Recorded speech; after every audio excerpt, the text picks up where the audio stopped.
A special thank you to each of our subscribers who make this channel possible. Here's today's story.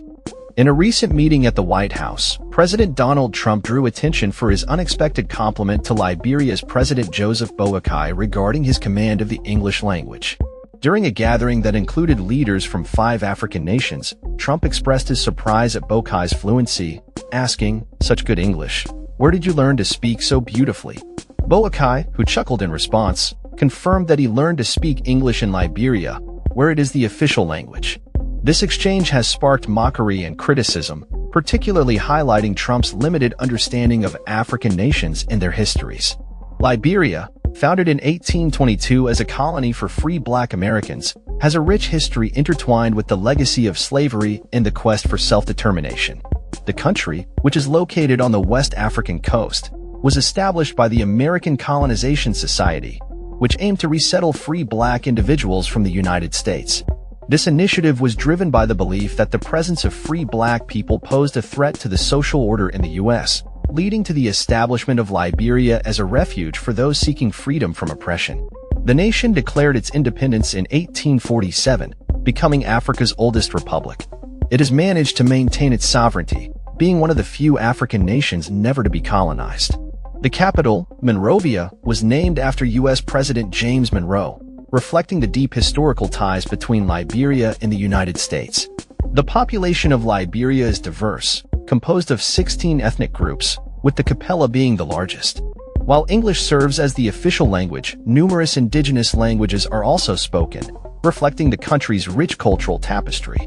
Historically, the political landscape of Liberia has been dominated by Americo-Liberians, descendants of freed American slaves who immigrated to the country.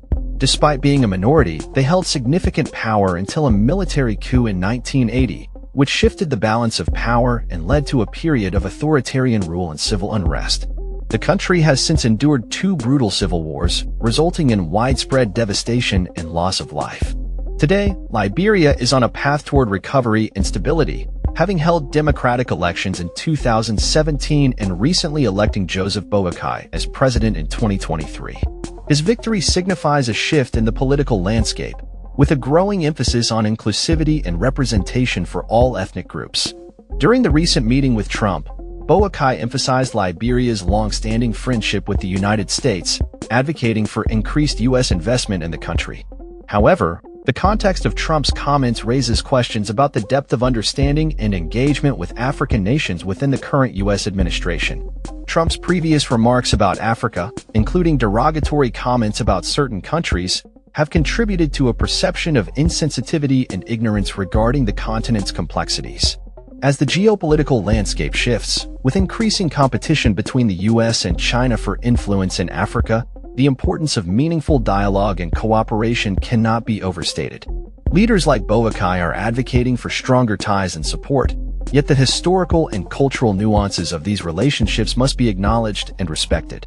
In summary, Trump's comments during the meeting with President Boakai have ignited discussions about the broader implications of U.S. foreign policy in Africa and the need for a more informed and respectful approach to international relations.